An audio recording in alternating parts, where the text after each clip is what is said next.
የፍቅር ጓደኛ አለሽ ወይ? አዎ ካሁን በኋላ ጥሩ ነው። እኔ ባንቺ እድሜ በጀምር ኖሮ አንቺን አድርስ ነበር። እውነት ነው አይደል? ሌት በጣም ቆይቼ በመጀመሪያ ነው። አንቺ አሁን ዝግጁ ነሽ? ትምህርት እስኪ አሁን ፍናን ወደፊት ምን አይነት ከ10 ዓመት በኋላ ምን አይነት ልጅ ትሆናለሽ ብለሽ ታስቢያለሽ? ለራስሽ እንደ ቅድም ይዘሻል። ከ10 ዓመት በኋላ በስማ በጣም ራቀ።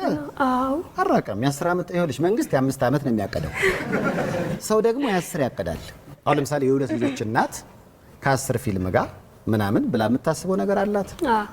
አሁን ያልኩትን ተይ እንጂ እውነት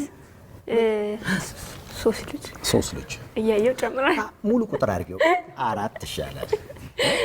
አዎ ሀሳብ እንደ ሀሳብ ጥሩ ነው። አንተስ ሙሉ አለ አየመስቡ ከመይዝ በላይ እሱ ሓለንጋይ ከማዕዶልለይ እሳትፉቲ ክሳድብርለይ አሎ ዶ ኸምዚ ዝተዓደለይ ኣይ ዝተዓደለ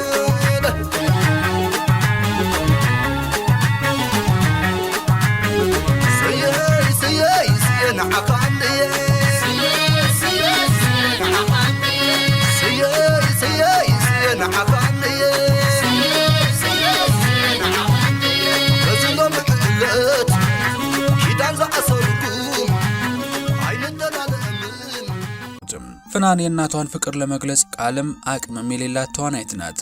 ከዚህ ጋር በተገናኘ ጥላ የተሰኘውን ፊልም ለመስራት ባህር ዳር ሲሄዱ በ5ኛ ቀኗ የእናቷን አፍቆት አምርራ እንድታለቅስ እንዳደረጋትና የዛን ቀን ቀረጻ ሁሉ ተቋርጦ እንደነበር ትናገራለች። ፍናን ለመጀመሪያ ጊዜ ለፊልም ስራ አዳማ ስትሄድ እናቷን ውጭ እንደሚሄድ ሰው አምርራ አልቅሰው እንደሸኟት ትናገራለች።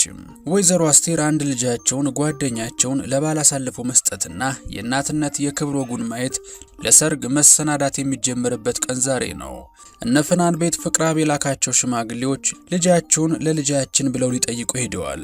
እንደ አባት ሆኖ ልጁ ምን አለውን ከሚጠይቁትና ከፍናን በኩል ከተቀመጡ ሽማግሌዎች መሃል ሰይፉ ፋንታውን አንዱ ነው። ሰይፉና ሌሎች ሽማግሌዎች እቺ አመለ ወርቅ የምትባል በፊልም አፍቃሪያን ዘንድ በልዩነት የምትወደድን ሴት ዝም ብለው ፈቅደናል አላሉም።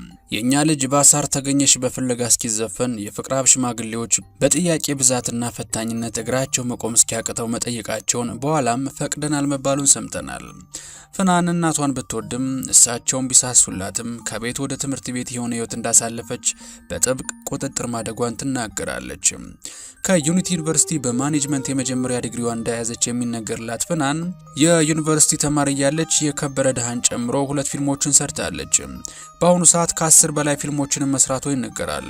ከ7 ዓመት በፊት የከበረ ደሃን ለማስተዋወቅ ሰይፉ በኢቢኤስ ላይ የተገኘችው ፍናን ከ10 ዓመት በኋላ የትን ጠብቀች ስትባል አሉ ከሚባሉ ሴት ተዋናዮች ተርታና የ3 ልጆች እናት ሆኜ ብላ ነበር።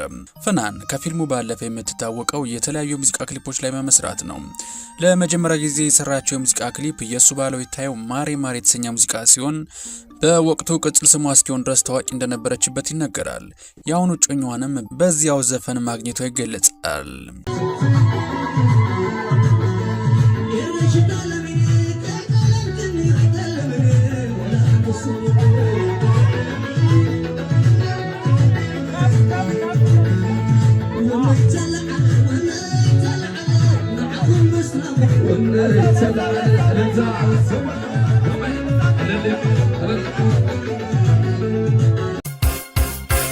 ሽነት የሙሽሪት እናት